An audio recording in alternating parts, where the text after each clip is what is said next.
Welcome to Politics Done Right. My name is Egberto Willis, your host. Good morning, Houston. Good morning, Harris County. Good morning, Texas. Good morning to the United States of America. And of course, good morning to the world. How's everybody doing? I trust that everybody had a good Thanksgiving, a filling Thanksgiving. For all those who were unable to have that good time, whether here in the United States, for whatever reasons, around the world, for whatever reasons, for our brothers and sisters in Gaza and Israel, we wish you continued ceasefire and peace after what has occurred out there. Anyway, folks, before we get started, I want to get back into the studio, the control room with our resident geniuses. Good morning, my favorite geniuses. How are you guys doing this morning?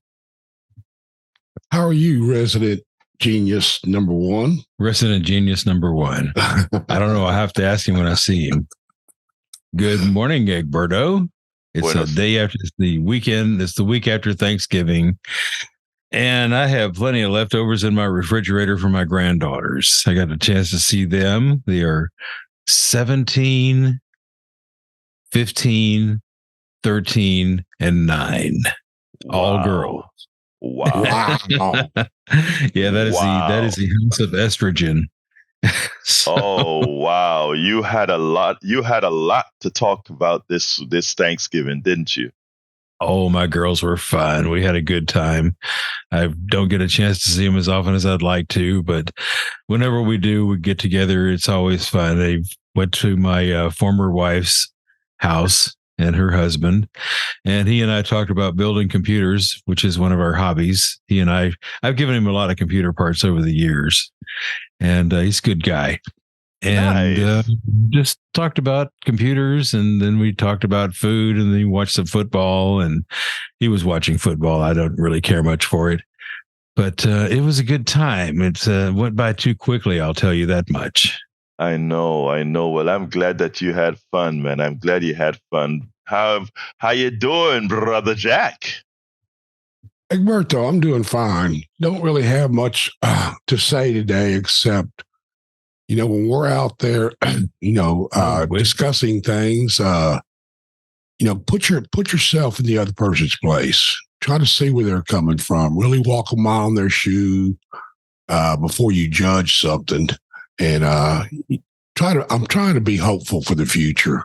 It looks pretty bad out there sometimes, but I try to keep a little hope inside for the people in Gaza especially. Oh yeah, those poor souls. Yeah, I mean, just 75 years of terror. Mm-hmm. Yes, it's sickening. Depending on the size of the shoe, I guess I could walk in your shoes, but I'm not sure. Oh, you have Crocs, so I can walk in those. Sandals.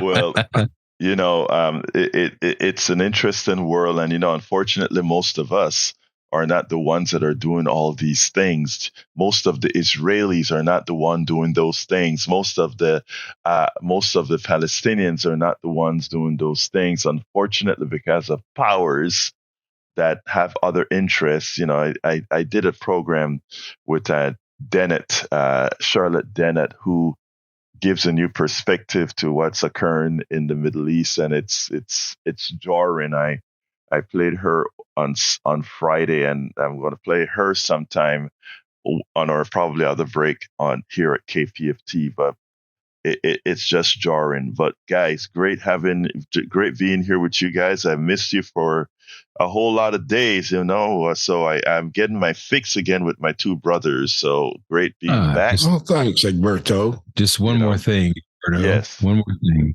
Tomorrow is Giving Tuesday, and we're promoting this as a fundraiser for KPFT. Also, not so much a fundraiser. We want to give you an idea, or you give us an idea. Post it on our Facebook page, what you've done for Giving Tuesday. I mean, you may give to a food bank. You may give to go to the animal shelter and pick up an animal. It's Giving Tuesday. So post it on our Facebook what you've done, and we'll read it back. Yes, brothers and sisters, Giving Tuesday. Don't forget, go to our website, kpft.org, and donate best you can to KPFT. Look, our folks here at KPFT have been doing a great job. I just have to say it, keeping this station alive, keep on a very, very meager budget. So whatever you can do to help keep programs like this and many others, including Howard on Friday and his one. Oh Lord, that train wreck. I don't know if anybody will want to pay for that thing or not. Don't dare call that a train wreck. That bad. It's not at all bad. I mean, not at all bad. It's great, actually. So, folks, please. But, I want to get started here with a loss, a very major loss, not only to KPFT. People at KPFT may only know him as a stalwart at KPFT. People at HPJC, the Houston Peace and Justice Center, may only know him as a stalwart at Houston Peace and Justice Center. People at the Healthcare for All Texas, HCFAT, may only know him as a stalwart at HCFAT. But our brother, David Atwood, passed away on the 22nd of this month. I think that was Wednesday. Believe it or not, I hadn't I only saw the email that he died on Friday, and I can just tell you that my heart sank like no other, because I've worked with this guy for a very long time. I've interviewed this guy for some of the work that he did. In fact, in our newsletter at politicsdoneright.com/newsletter, the first topic is Brother David Atwood, and a link to the interview that I did with him right after January 6th. Please check that out. But Brother Atwood, like I said, my heart sank, because David worked on the prison show at KPFT, but it's not only that he worked at the prison show, trying to make sure solitary confinement was no longer, trying to get these, what we call the assassinations by the state, stopped. But he participated in racial justice. I remember a particular time when in a particular organizations, we were going through some issues. And I can remember when you had some in the group sort of attack Dave, and I was on the Zoom as well. And, I took him to the back channel and I said to him, disregard what you're here. We know who you are. What we have to do is make sure they know who you are, because you have always been a stalwart in all the issues relative to activism for social justice, criminal justice, racial justice, economic justice. That's who you are. And all of us understand that's who you are. It's going to be a loss not to have you around anymore. It's going to be a loss not to have your wisdom anymore. He was an engineer. He thought like an engineer. He executed like an engineer. Perfectly so. David Atwood, 11/22/2023. You will be missed, sir. You will be missed. David lost his wife earlier this year. And I'll just say it. I just had a feeling that he was going through his own health things. I had a feeling that, after that loss, it was going to be, but anyway, David Atwood, we will indeed miss you. KPFT will miss you. HPJC will miss you. Healthcare for All Texas will miss you. And so many more activists around Houston and the country will miss you. Thank you for all that you have been in the lives of all of us. So with that, let's get busy with the rest of the program. I'm going to bore you one more time, and it has to do with Medicare for All. I'm sorry, not Medicare for All, but Medicare Advantage again.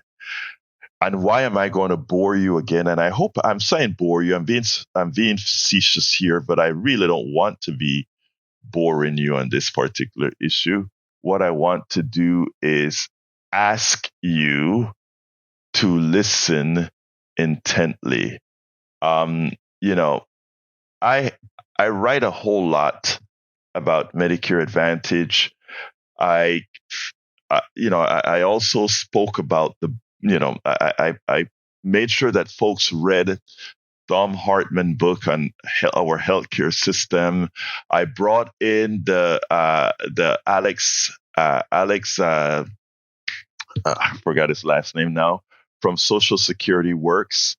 I also brought in the woman who runs Just Care. All people working very hard to make sure that folks in their over 65 get the health care that they need, get the Social Security that they've earned, the health care they've earned. There's nothing that we want but what's best for those who've participated in our society appropriately. Nothing. But in pointing out the failure of Medicare Advantage, in as much as it has been very successful for some people, I've been getting a whole lot of pushback, and I honestly don't mind the pushback.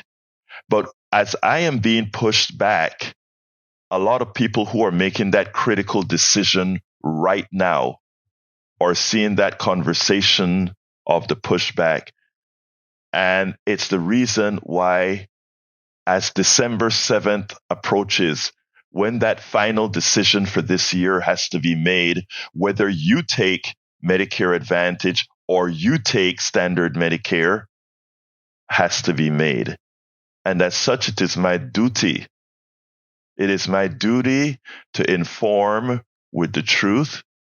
And I ask you to listen and not just take whatever I say at face value, but corroborate it, test it, ask knowledgeable people about what I'm going to talk about here. But before I go any further, let's go ahead and get Harry. He's on the line. And folks, I'd like to hear from you as well. 713-526-5738. Please call early because, folks, I don't want to be rushing anybody. I want you to have your wherewithal on this show. Come on in, Harry. Good morning, and how are you doing, sir? Buenos dias, Armando Alberto Willis. It's good to hear your voice, as always, and I like what you've been saying here for the past few minutes, and I'm very sorry about your KPFT coworker, David Atwood. I want to read up on him. He seemed like he did a lot of good things for this network and and just for people in life, to make people's lives better, like you were saying about economic justice and saying about racial justice and political justice. So I'm very sorry for that. But I'm also thankful that I know that there is a KPFT, that there is an Alberto Willis who likes to inform people, a Howard Reynolds, a Jack Van Dever, Arnie Arneson, who I just listened to the past hour, who's very informative. I'm thankful for all of that. But what you said something, and I'm also thankful for Steve Hunter as well. And you had said something on Steve Hunter's show, and I called Howard's business line to request some songs the other day because I wanted to you to elaborate on that more. When you said that Joe Biden would have had to we would have had to create a Israel if Israel had not happened the way it happened, and I was discussing this with my brother the past few days about that, and I just want you to elaborate on that. Yeah, let me just say that I want first to tell everybody, and good morning, Melanie Keelan from Barcelona, Spain, and good morning, Alistair Waters from Conroe, Texas.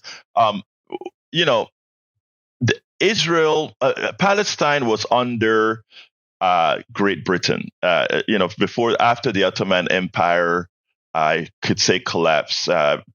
Britain was in charge of the area in Palestine.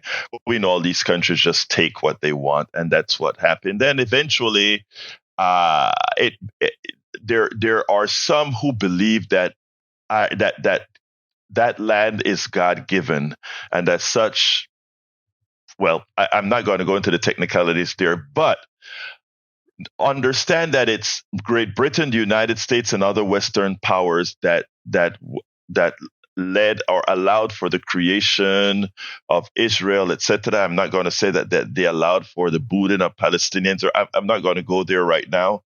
But that said, Biden gave a big speech on the floor. This is decades ago, when he was a senator. Yeah, and when he said, when it easily fell off of his tongue, when he said, if Israel did not exist, we would have had to create it. And my question to Biden then, that old thought process, why would you have had to create it? You have your own country to worry about. What specifically gave you the authority to think that you would have had to create it if it didn't exist? Even though the reality is America, Great Britain, and others did create it. But again, why do you believe that you have that authority to have said that? And there's a lot of our own history that we have to look at, Harry. Right, and it's the way imperialism works, the way colonization worked, etc. But we are not in those times anymore. People are not waiting for masters anymore. People are not acquiescent to masters anymore. It used to be the way of the world. It is no longer the way of the world, and the way of and the world is reacting. And people like our good President Biden has to change with the world, because the world is getting educated and understanding why is Africa the richest country on the world from a mineral point of view. Why does it allow itself to be exploited and buying back all that came from itself? Which means it stays under eternal poverty because colonists continue to prop poor dictators as leaders of these different countries. I mean, there's a lot of questions, right, that we have to ask. So when Biden said that, I had never heard it. I think I told you that I said that on Steve Hunter's show.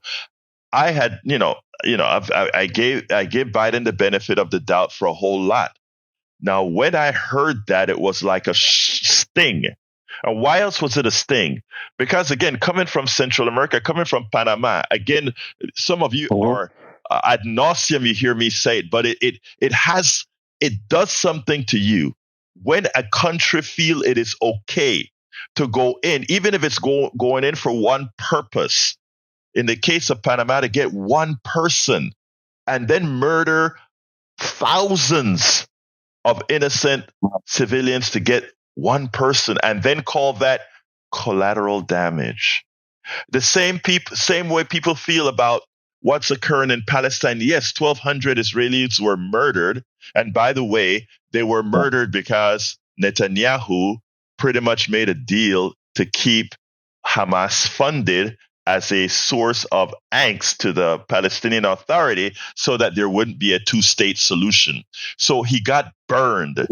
He made sure that Hamas was funded, and he got burned. And because he got burned, so far, 15,000 Palestinians are going to pay for what Hamas did under the tutelage of others that Netanyahu allowed to get money.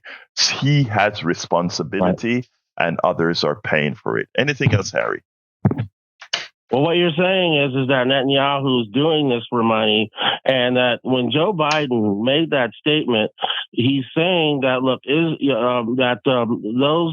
Jews, Ashkenazic Jews, have to exist, and it's in the interest of the United States to help Netanyahu and the people before him, like Golda Meir, that proceeded on those people to not have a two-state solution. And it's in the United States' interest because they don't want Iran or the Arab-speaking nations to control that Suez Canal for the trading that they do, so that they can get the oil out. And they feel the latter. I love that you said the latter, Harry. The latter is, I think, the main thing. In other words, we had to have our puppet in the Middle East to ensure that we have a position to control that entire area. And that's what Israel currently represents for the United States. You nailed it. And you know who else nailed it? Not me. That's why they wanted an apartheid state.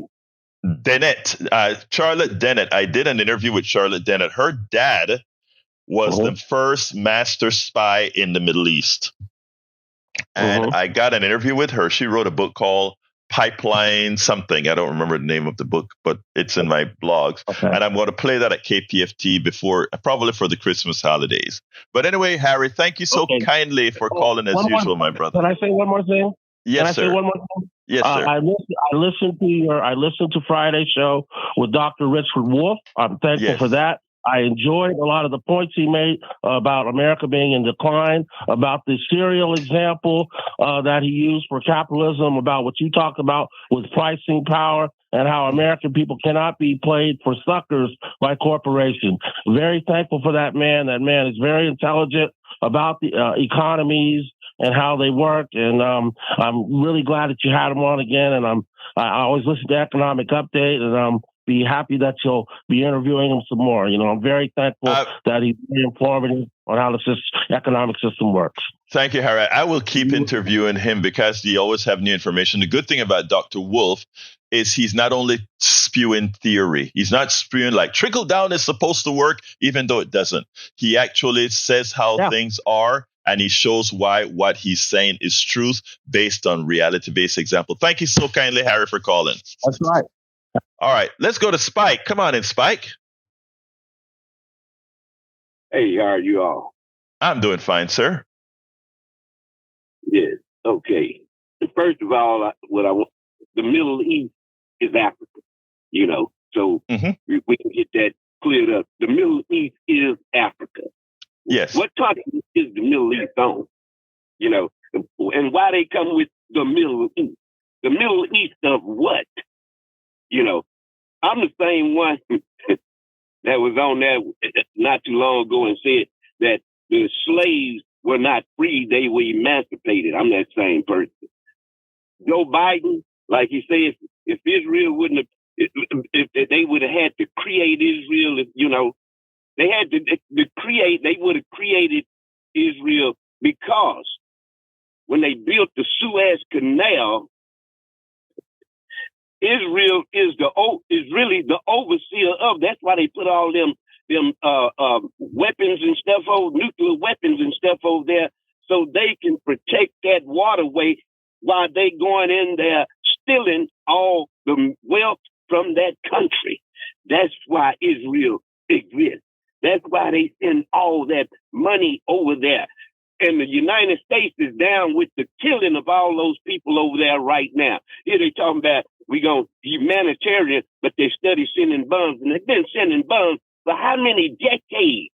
They've been sending weapons. That's what we're not talking about. They've been what's going on right now? They've been doing it for decades and decades and decades. And then want to play on the people's intelligence. We gonna send humanitarian. But we can't get the blockade apart. They blocking the stuff from coming in. Like say Israel created Hamas, America and them created Hamas. You know, they the ones created Hamas. Every time they blowing up stuff over there, they got the bulldozers ready to go in and clean that up and start building. I mean, why would you have Hamas representing Palestine? And they study saying after this year, after they bring a lot of the prisoners back, we gonna start Netanyahu. We gonna start again. You know, why would you start again when they constantly blowing the place up? I mean, think about it.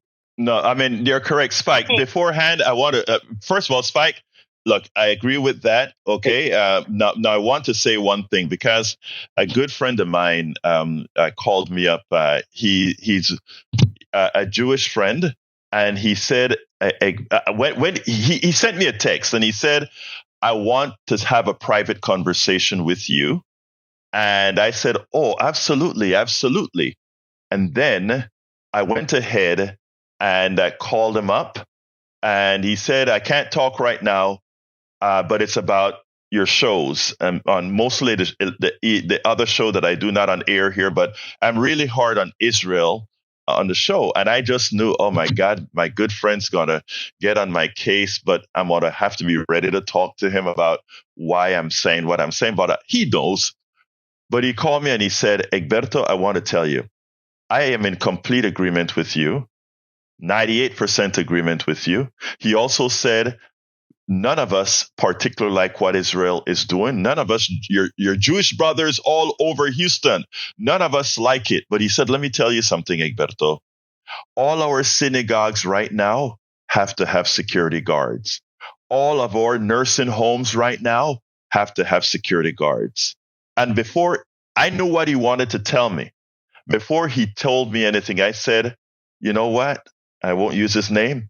I'm going to make sure and be measured as far as when I'm speaking about the Israeli issue, to delineate Netanyahu and the current IDF away from my Jewish brothers and sisters, both in Israel, in Houston, and throughout the country, and let everybody know this is not about anti-Semitism, and anti-Semitism will never be right. But what powers do is what matters. And just like most Americans didn't sanction Bush killing several thousand Panamanians, the average American citizens didn't sanction what's occurring in Gaza. And I told him I will make sure whenever I'm talking about this issue to point that out given our platform. Right back to you, Spike, before I have to jump to Gonzalo. Oh, okay. And like I say, the people that's over there, you know, I have nothing against them, you know, because it's a lot of people over there is against what Netanyahu and them are doing. Right. But this is in the Bible. It says those that portray themselves as Jews and are not Jews are the synagogues of the devil. Who are those people that American Britain them placed over there when they bombed them people off their land? Who are those people? It's easy to say, are we the real Jews and stuff? The real Jews are people that look like me. We don't talk about that.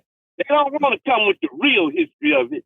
You know, I always have they scholars to tell them the truth about this world. Spike, let me just say one thing where I'm from. I understand what you're saying. Yeah, but let me just say this, because I want, you just reference the Bible, et cetera, et cetera, et cetera. When I'm doing I'm a humanist, first of all. So I look at it just from a human perspective, not from any religiosity or anything of that sort. And by the way, I respect everybody's religion.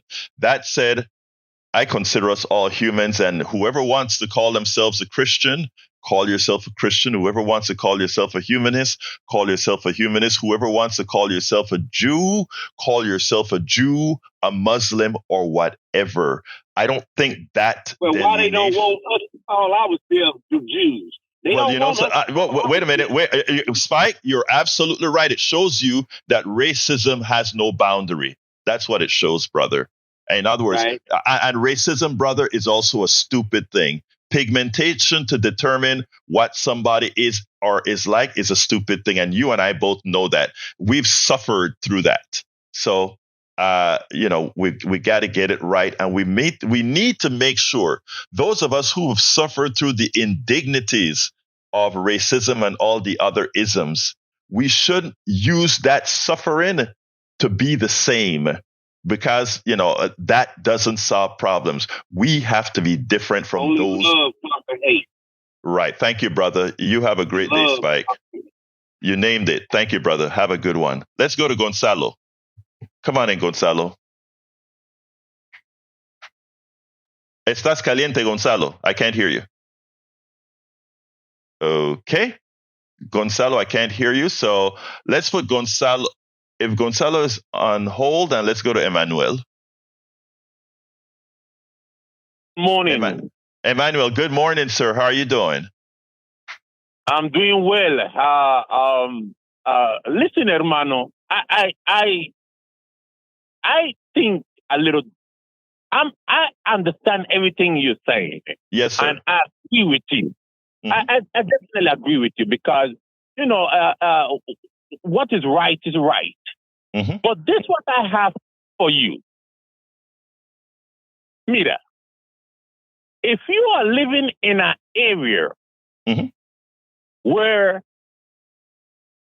there is terrorist activity going on, Mhm. in this case, Gaza, Mhm. you have Hamas that been going at it with Israel before the Carter's years. Mhm. For a long time, as a matter of fact, biblically, Mhm. they've been going at it. Okay. Hamas going to Israel,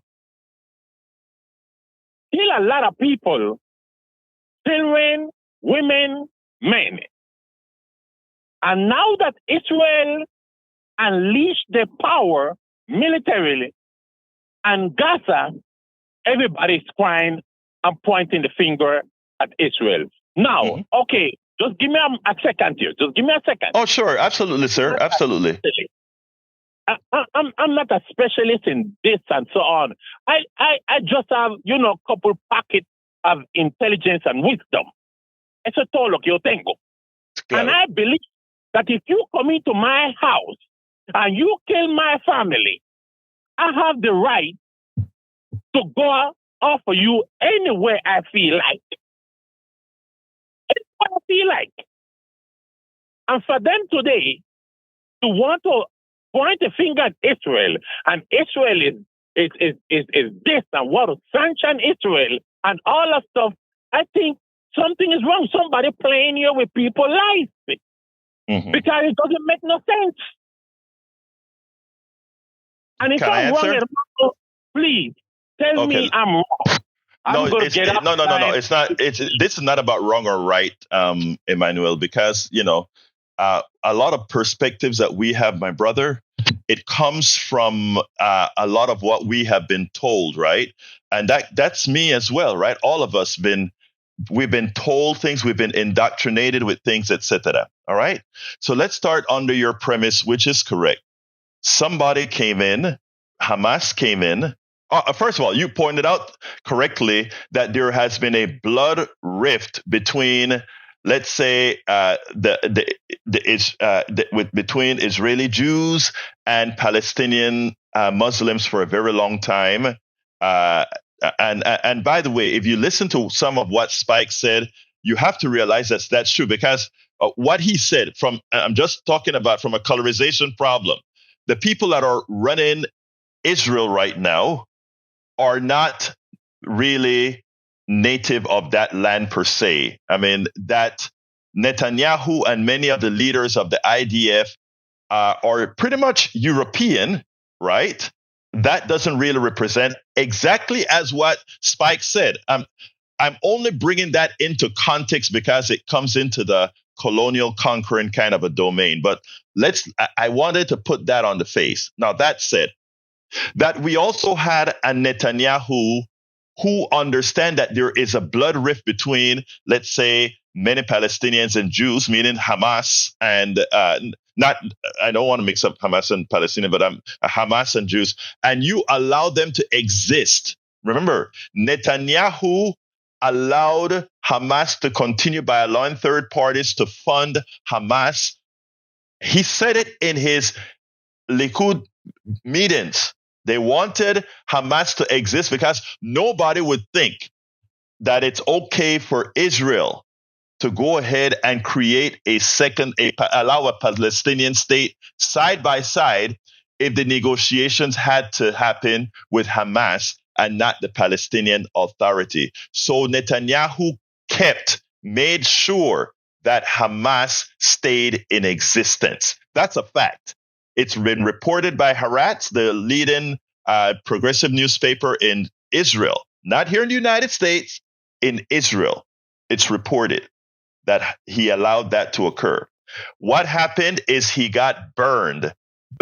These are terrorists, and they live by terrorist rules, and they came into Israel and they murdered 1,200 people. So we agree. I think we're in agreement so far, Emmanuel.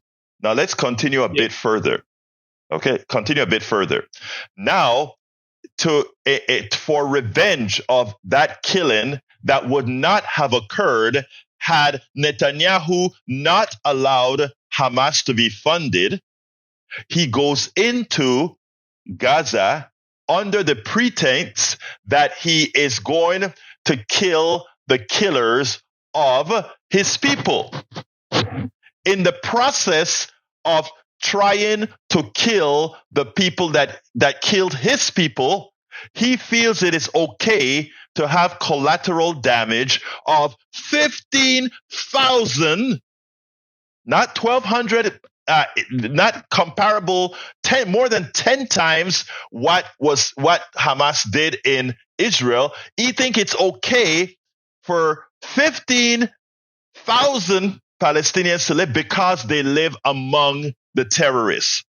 Well, that is like saying, you gave an example. If somebody came into your house and killed your family, and then ran into a mall and hid behind hundreds of people, do you have the right to take your AR whatever and kill all the people in front of these terrorists to get the 3 terrorists that killed your family? I don't think you would feel that was something correct. To all those people who just went to the mall to shop because they were among these terrorists, it is okay to kill them. I'm sorry, my brother Emmanuel. I think there's just something inhumane about that. I'm not talking about Hamas. I'm talking about I'm talking about killing innocent people. I'm talking about bombing. We talk about 15,000 people being killed. That's one thing. But we're talking about turning the place into rubble. Places that took 20 years to build.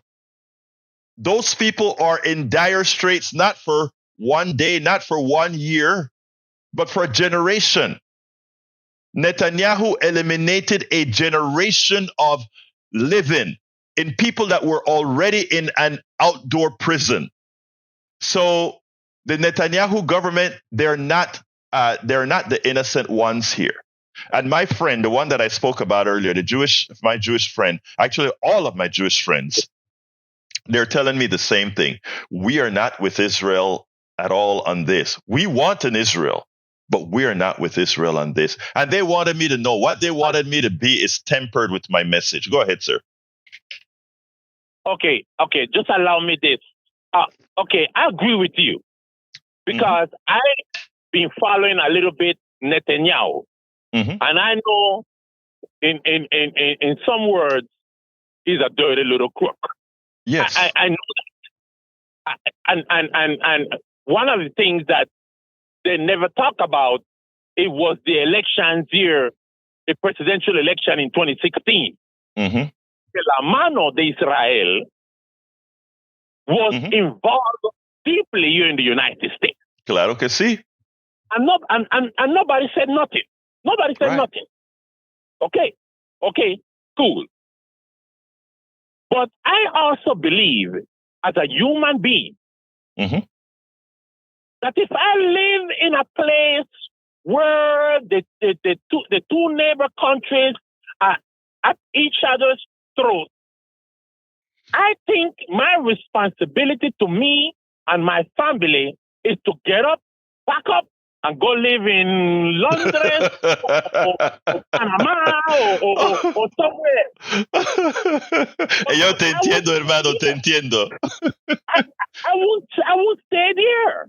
Yeah, look, let me tell you. Yeah, look, let me tell you what I really think, hermano. Here's what I think, and then I'm going to run to Johnny. But what I think is, going back to what Biden said. When Biden said, if there wasn't an Israel, we would have had to create it.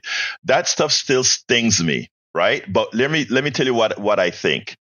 I watched younger Jewish and Palestinian groups here in the United States who are working together, and the newer generations who are realizing, what the hell are we doing?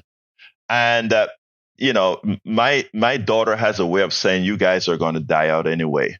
All right. So I'm hoping that we can stop the cancer from spreading and folks realize more that it's, and I think it's going to happen. I look at the Jewish and Palestinian groups here in the United States that are not following the line. They don't get a lot of coverage because the masters who control our media. Remember what I told you about all of us being indoctrinated.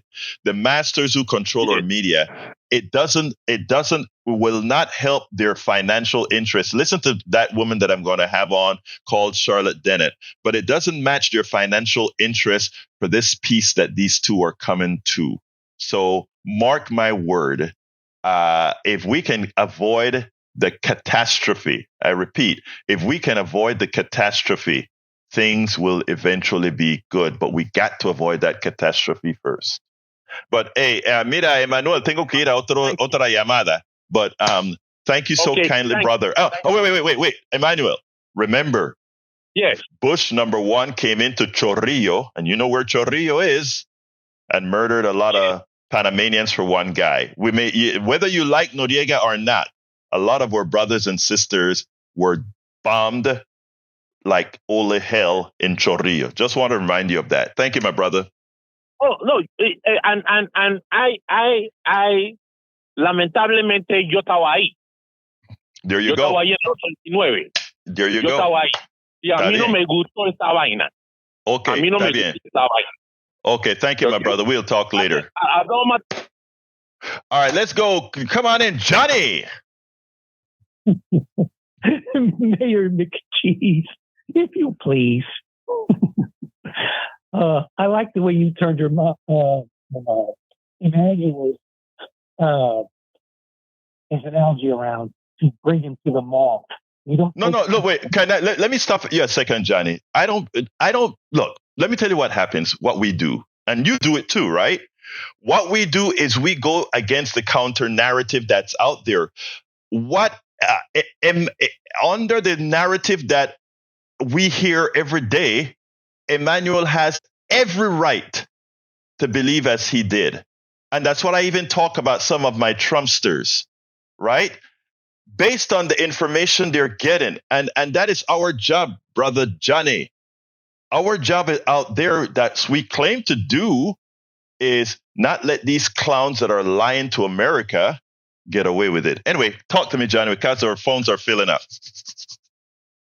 Well, once again, you pointed out what I was just about to say. So let me just say plainly, I like the way you turned his analogy around to make him understand that if someone breaks into your house and if they're not in immediate line with you, first have an obligation to escape if you can. If you can't, right, of course, you have the means to defend yourself. But that doesn't justify you getting in your car, following him to the mall, and taking your AR-15 that you have and shooting a whole bunch of innocent people in the process of getting that one guy. Likewise, to bring that analogy to a national scale, is you don't, in the case of George W. Bush, you should have sent CIA-guided, intelligence-guided military into looking for those individuals, not making war on an entire country, is the same thing that Netanyahu did. And primarily his job was to act on the intelligence that what country is it, South of him? I always have a mental block about this country that they should be enemies with. They brought intelligence in. They told them government. I know where you mean. I got it. I can't remember either, but yeah. Egypt, that's right. Egypt told them, hey, look at these guys on the other side of your wall. They're practicing. And the peaceniks, the liberals that Netanyahu don't like, they told them, say, hey, people on the other side of the bush are doing this. And he pretended not to know, just like George Bush was saying. So what I'm saying is, hey, Johnny, you're coming. Johnny, you're coming in and out. You're coming in and out. I don't know if it's your internet or you're moving around, but you will come in and out. Continue, my brother. I think it's maybe this fancy cell phone. Oh, okay. Anyway, you just use common sense. You use your intelligence first to prevent situations. And if something blindsides you, that's one thing. But that doesn't mean that you take your military and turn into rubble an entire country. Well, that's not a country, really. It's a strip of land, but the same thing. You don't commit war atrocities on a whole people just for the actions of a few. It's common sense. Right. I mean, what they did is they decimated a whole generation. A whole generation is living in a bombed out place. Well, look, Johnny, my lines are filling up. I got to go to Augie. And thank you so kindly, as usual, Mr. Mayor of Politics Done Right. All right. One last thing real quick. Real quick. Joe Biden says that they have a right or an obligation to trade in Israel. Yeah, just like they think they have the right to board a place off the coast of England in the sea, a guy who's got his own little country, they think they have the right to tell him he can't be a country. They both ways. Thank you, Johnny. Let's go to Augie. Augie, come on in. Hey, good morning. Yeah, how you doing, sir? Perspective, and that's what it is. Like Netanyahu, he's the Israeli Trump. If we got head of our country, we'd probably have something like that happening here too. He talked about going to everybody that he didn't like, he arrested him and even killing them. The Israelis had their own terrorist group. Before Israel got created, the Jews and the Arabs got along. They were neighbors. They went to each other's homes. They were friends. Then the European Jews came in, and they had their own terrorist group. It's called the Irgun. And they blew up a hotel, killed British women and children. I remember that, yeah. Yeah, and the rabbis spoke against Irgun and the Israeli terrorists. And Netanyahu, he helped create Hamas to counter the PLO. The leader of the PLO was thinking about making peace with the Jewish Israelis. And then the Hamas sort of knocked out the PLO. And it's been going on ever since. When Jimmy Carter had the Camp David Accords and the Israeli premier agreed to it, he went back and an Israeli right-winger IDF guy killed him. Mm-hmm. And there's a connection between that killer and Netanyahu. And that place that got attacked by Hamas, the reason it got attacked by Hamas, and this is from other Israeli Jews talking about it. Right. That was an area that was anti-Netanyahu. It was a progressive area. So he withdrew the IDF. He let Hamas know in a way that, hey, they can come in here. We're not going to protect them. Let me just tell you something, Augie. In as much as I knew it was a progressive area, and much as I knew it was a group of folks who are looking for peace, those people who got killed, until you said it, I never thought about, they were left unprotected. Wow. I never thought about that. But, there is some logic to that as well, Augie. There is some logic to that, because those people who got killed are folks who were talking about, we want a two-state solution. We want to live among these folks. Now, two things have happened.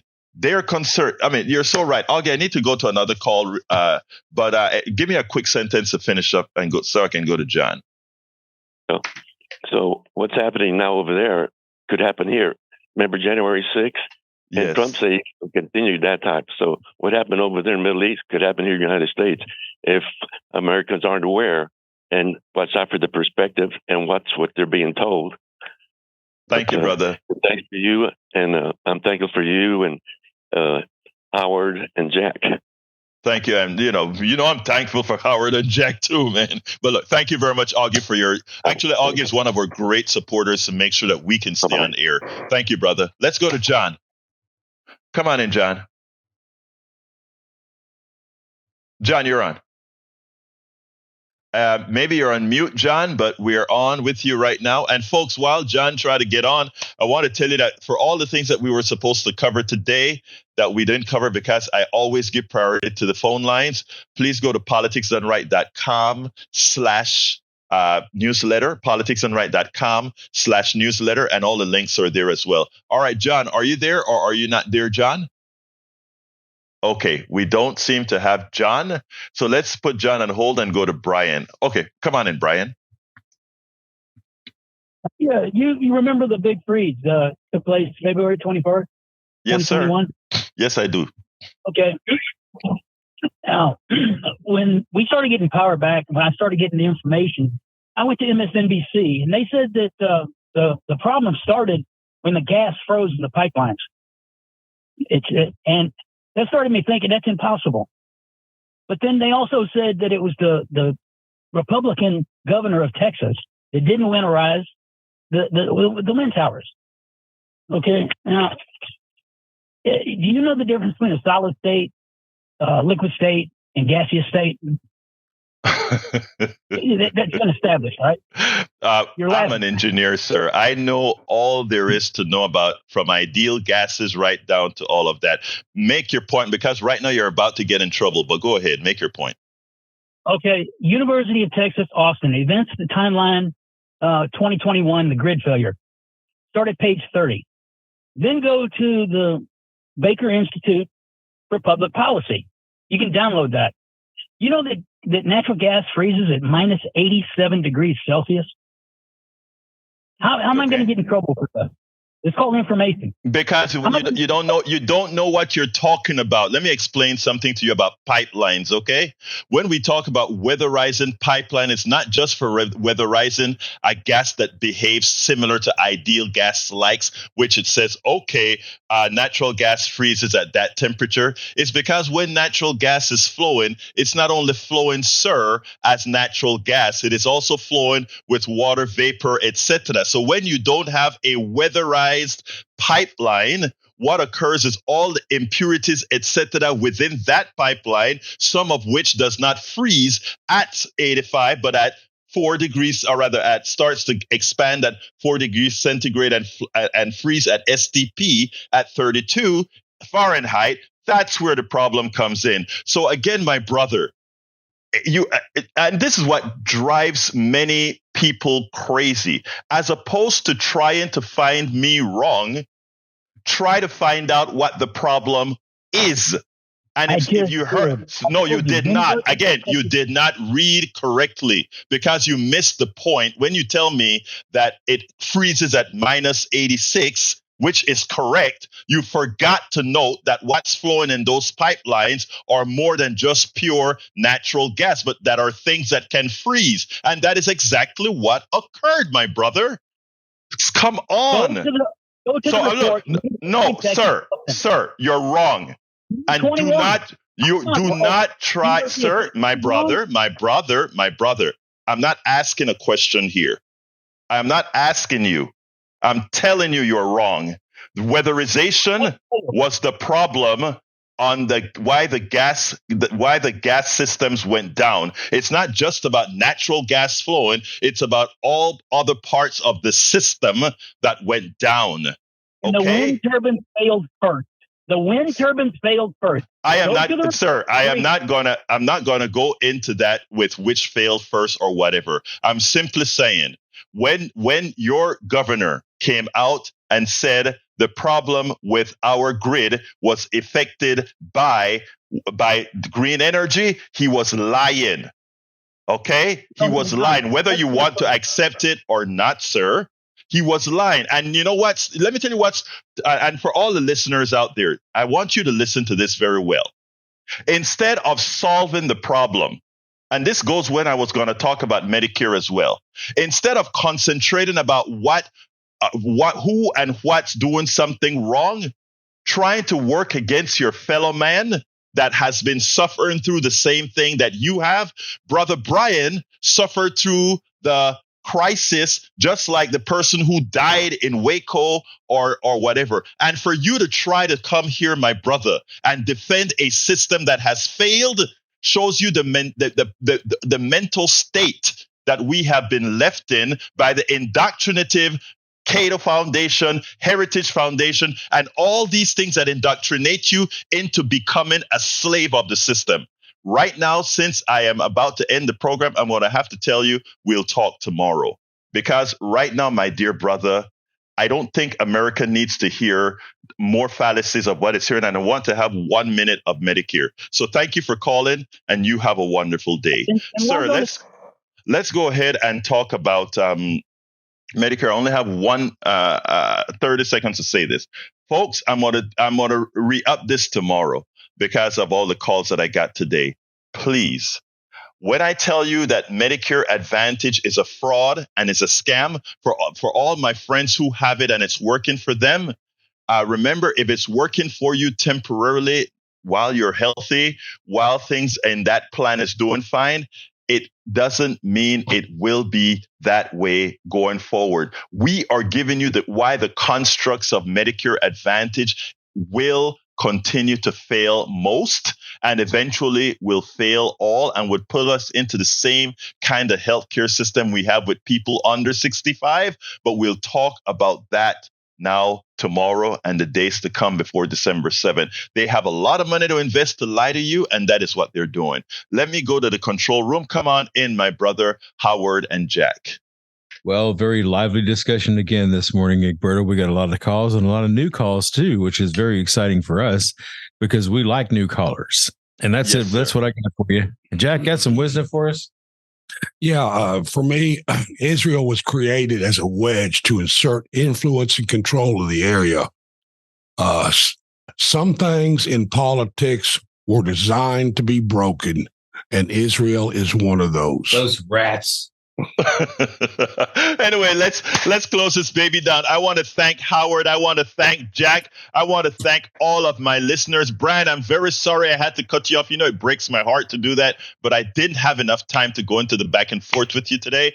You keep calling. I love you, brother. Even though we disagree, I really love you. My name is Egberto Willies. This is Politics Done Right, and you guys know how I end this baby. I am what?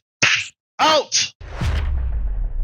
We spend a lot of time deconstructing the news, trying to parse it into a form that everybody can understand. We try to find those little nitpicks where it flies above the fray, etc. If you really like these videos that we do, I want to ask a big favor. Please go ahead, number 1, subscribe to our channel, and number 2, please join if you can. Thank you so kindly for watching. Keep watching. Please remember to share. We must populate the entire internet with our progressive message, a message that we know is what most Americans say that they want. So help us, please join.